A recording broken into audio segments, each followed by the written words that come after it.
বিসমিল্লাহির রহমানির রহিম। 2007 সালে জে পেডার জেইন সাহিত্য সম্পর্কিত এক ঐতিহাসিক সমীক্ষা পরিচালনা করেন। এই সমীক্ষার বিষয়বস্তু ছিল বিশ্ব সাহিত্যে সর্বশ্রেষ্ঠ ও প্রিয়তম উপন্যাস কোনটি, এবং 125 জন সমকালিক লেখক লেখিকার উপর এই সমীক্ষা পরিচালিত হয় এবং যে রেজাল্ট পাওয়া যায় সেটি রীতিমতো চমকপ্রদ। কারণ ইংরেজি ভাষা নয় বা অন্য কোনো ভাষা নয়, ফ্রেঞ্চ ভাষা নয়, রাশিয়ান ভাষায় লিখিত অ্যানা কারেনিনা, যেটা বিভিন্ন ভাষায় অনুদিত হয়েছে, লেভ তলস্তয়ের লেখা অ্যানা কারেনিনা প্রথম স্থান অধিকার করে। অর্থাৎ পাঠকবৃন্দের কাছে ওই লেখক লেখিকা 125 জন বলছেন যে এইটি হচ্ছে সর্বশ্রেষ্ঠ ও প্রিয়তম উপন্যাস। দ্বিতীয় যে উপন্যাসটি দ্বিতীয় স্থান অধিকার করে সেটি হচ্ছে গুস্তাভ ফুবায়ারের রচনা ম্যাডাম বোভারি, এবং তৃতীয় স্থানে আবার ওই রুশ লেখকই এসে যান, লেভ তলস্তয়, যে তার লেখা ওয়ার অ্যান্ড পিস। লেভ তলস্তয়কে আমরা লিও টলস্টয় বলে জানি, এবং অ্যানা কারেনিনার চেয়ে আমাদের দেশে কিন্তু ওয়ার অ্যান্ড পিস আরও আপনার বেশি পরিচিত, এবং ওয়ার অ্যান্ড পিস হিসেবে চলচ্চিত্র দেখেও আমরা অভিভূত হয়েছি। অসাধারণ চলচ্চিত্র সেটি ছিল। কিন্তু এই তালিকায় কিন্তু অ্যানা কারেনিনাই বিশ্বের আপনার প্রিয়তম সর্বশ্রেষ্ঠ উপন্যাসের মধ্যে বিশ্বের তালিকায় প্রথম স্থান অধিকার করে। এখানে লিও টলস্টয়ের একটি লেখা আরেকটি গ্রন্থ, the kingdom of God is within you, গ্রন্থটি এটার অনুবাদ, মানে তিনি রুশ ভাষায় লিখেছিলেন, মহাত্মা গান্ধীকে আপনার প্রভাবান্বিত করে প্রভূত রূপে, এবং মহাত্মা গান্ধী টলস্টয়কে অহিংস আন্দোলনের সবচেয়ে বড় গুরু বলে স্বীকার করেছিলেন। তবে শুনলে আশ্চর্য হবেন যে মহাত্মা গান্ধীকে যে লেখক অর্থাৎ লিও টলস্টয় প্রভাবান্বিত করেছিলেন, তিনি আবার নিজেই আরেকজন অসাধারণ মহামানব দ্বারা প্রভাবান্বিত হয়েছিলেন।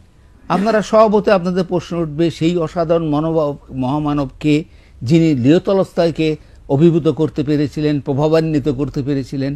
সেই মহামানব হচ্ছেন সর্বকালের সর্বযুগের সর্বশ্রেষ্ঠ সৃষ্টি হযরত মুহাম্মদ সাল্লাল্লাহু আলাইহি সাল্লাম। এতই অভিভূত তাকে করেছিল আপনার লিও টলস্টয়কে, যে লিও টলস্টয় মৃত্যুর সময়ও আপনার হযরত মুহাম্মদ সাল্লাল্লাহু আলাইহি সাল্লামের রচনা অর্থাৎ উক্তি তিনি ভুলতে পারেননি। প্রিয়তম সর্বশ্রেষ্ঠ উপন্যাসসমূহের মধ্যে প্রথম ও তৃতীয় স্থান অধিকারী উপন্যাস দুটির রচয়িতা লিও টলস্টয় ছিলেন রাশিয়ার এবং সমগ্র বিশ্বের অন্যতম শ্রেষ্ঠ ঔপন্যাসিক। 1828 খ্রিস্টাব্দে রাশিয়ার এক অভিজাত পরিবারে লিও টলস্টয়ের জন্ম, এবং 1910 সালে তিনি মৃত্যুবরণ করেন বিধায় 2010 সালে মারা গেছিলেন তিনি, এবং তার জন্য 2010 সালে সারা পৃথিবী তার মৃত্যু শতবার্ষিকী উদযাপন করে। একটি কথা বলে রাখা ভালো যে 2007 সালের সমীক্ষাই নয়, 2004 সালে উনফে অপরা, যে আপনার বুক ক্লাব কর্তৃক পরিচালিত সমীক্ষাতেও অ্যানা কারেনিনা ইংরেজি ভাষায় অনুদিত, অর্থাৎ ইংরেজি ও ইংরেজি ভাষায় যেসব বিদেশি গ্রন্থ অনুদিত হয়েছে তার মধ্যে গ্রেট ব্রিটেনের এবং আমেরিকার পাঠকবৃন্দের মধ্যে সর্বাপেক্ষা প্রিয় অর্থাৎ প্রিয়তম উপন্যাস বলতে পরিচালিত হয়। সুতরাং দেখা যাচ্ছে যে প্রথম সমীক্ষাটাই খালি না, এই যে উনফে অপরা যে সমীক্ষা করছেন তার বুক ক্লাবের মাধ্যমে, সেখানেও ওই অ্যানা কারেনিনাই বিশ্বের সর্বশ্রেষ্ঠ এবং প্রিয়তম উপন্যাস রূপে পরিচিহ্নিত হচ্ছে।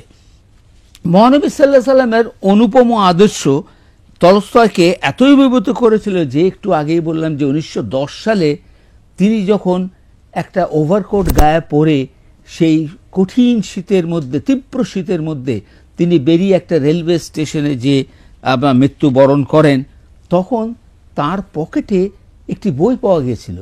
সেই বইটি কি ছিল জানেন? মহানবী সাল্লাল্লাহু আলাইহি সাল্লামের বাণী সম্বলিত বই, দ্য সেইন্স অফ মোহাম্মদ বলে লিখেছিলেন। এর রচয়িতা ছিলেন স্যার আবদুল্লাহ আল মামুন সুরওয়ার্দী, এবং এই সেইন্স অফ মোহাম্মদ গ্রন্থটি তার মানে একটা মানুষ কত অভিভূত হয় যে জীবনের অন্তিম যাত্রায় সে যাচ্ছে, এবং সেখানে একটাই গ্রন্থ তার পকেটে নেবার উপযোগী বলে তিনি বিবেচনা করেছিলেন, সেটি হচ্ছে মহানবী সাল্লাল্লাহু আলাইহি সাল্লামের বাণী সম্বলিত দি সেইংস অফ মুহাম্মদ সাল্লাল্লাহু আলাইহি সাল্লাম। গায়ে ভারী ওভারকোট নিয়ে তিনি বাড়ি থেকে রওনা হন এবং 12ই ডিসেম্বর 1910 সালে আস্তাপোভো নামে ক্ষুদ্র এক রেলওয়ে স্টেশনে তিনি একটা যে বেঞ্চে চুপচাপ করে বসে থাকেন, বিশ্বের অন্যতম শ্রেষ্ঠ ঔপন্যাসিক একটা রাশিয়ার একটা ক্ষুদ্র রেলওয়ে স্টেশনে ওভারকোট পরে, তখন বরফ পড়ছে, তিনি চুপচাপ বসে আছেন এবং তার পকেটে আছে মহানবী সাল্লাল্লাহু আলাইহি সাল্লামের বাণী সম্বলিত দি সেইংস অফ মুহাম্মদ। তার পরিবারের সদস্যবৃন্দ চিঠি লিখে পরবর্তীকালে তাকে যখন তার লাশ যখন পাওয়া গেল, তখন যখন তারা খুঁজে দেখলো যে ওভারকোটের মধ্যে একটা বই আছে, তারা আশ্চর্য হয়ে গেল। বইটা সেটা ইসলামের নবী হযরত মুহাম্মদ সাল্লাল্লাহু আলাইহি সাল্লামের বাণী সম্বলিত সেটি পুস্তক। তখন তারা চিঠি লিখে লেখক স্যার আবদুল্লাহ সরওয়ার্দিকে জানিয়েছিল যে আপনার লেখা বই নিয়ে তিনি অন্তিম যাত্রায় গেছিলেন। দ্য সেইংস অফ মুহাম্মদ বইটি পড়ে তলস্তয় এতই অভিভূত হন যে তিনি স্যার আবদুল্লাহ সোহরাওয়ার্দির সাথে মৃত্যুর পূর্বে পত্রপত্রিকা মাধ্যমে আপনার যোগাযোগ করেন। পত্রিকা কেন বলছি, যে তার মতবাদ তিনি রাশিয়ার কাগজে প্রকাশ করতেন এবং পত্র লিখেও তিনি সরাসরি যোগাযোগ করেছিলেন স্যার আবদুল্লাহ সোহরাওয়ার্দির সাথে। মহানবী সাল্লাল্লাহু আলাইহি সাল্লামের সম্পর্কে তিনি আরও অনেক কিছু জানতে চান এবং মৃত্যু অবধি এই পত্রালাপ অব্যাহত থাকে। স্যার আবদুল্লাহ সোহরাওয়ার্দির এই গ্রন্থটি পরবর্তীকালে তার ভাই আল মামুন হাসান সোহরাওয়ার্দি তিনি দ্বিতীয় সংস্করণ প্রকাশ করেন এবং এটি প্রকাশিত হয় লন্ডনে। এর ভূমিকা লিখেছিলেন মহাত্মা গান্ধী। ভূমিকায় মহাত্মা গান্ধী স্বীকৃতি প্রদান করেন যে মহানবী সাল্লাল্লাহু আলাইহি সাল্লামের এই বাণীগুলো, অর্থাৎ তার বক্তব্যগুলো যেগুলো সেইংস অফ মুহাম্মদে সন্নিবেশিত করেছিলেন আবদুল্লাহ সোহরাওয়ার্দি, এটি মানব জাতির সম্পদ। এটি শুধুমাত্র মুসলমানদের সম্পদ নয়, এটি মানব জাতির সম্পদ। এতই শ্রদ্ধা নিবেদন করেছিলেন তিনি হযরত মুহাম্মদ সাল্লাল্লাহু আলাইহি সাল্লামের প্রতি। এবং তার ভাষায়, মহাত্মা গান্ধীর ভাষায়, they are among the treasures of mankind, not merely Muslims.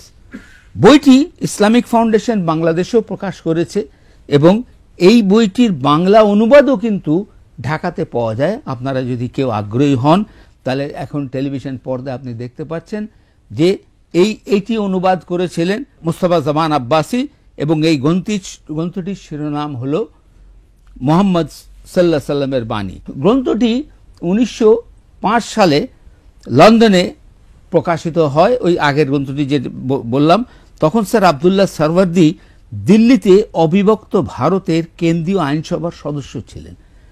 বলে রাখা ভালো, স্যার আবদুল্লাহ সোহরাওয়ার্দির জন্ম এই ঢাকা শহরেই।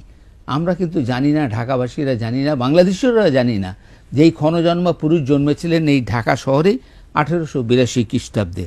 এটি সত্যিই দুঃখজনক যে আমরা বাংলাদেশিরা খোঁজ রাখি না যে আমাদের বাংলাদেশেই জন্মগ্রহণ করেছিলেন এফআর খানের মতো প্রতিভা, সত্যেন বসুর মতো প্রতিভা, স্যার আবদুল্লাহ সোহরাওয়ার্দির মতো প্রতিভা, এবং যার গ্রন্থ লন্ডনে প্রকাশিত হয়েছে লিও টলস্টয়কে অভিভূত করেছে।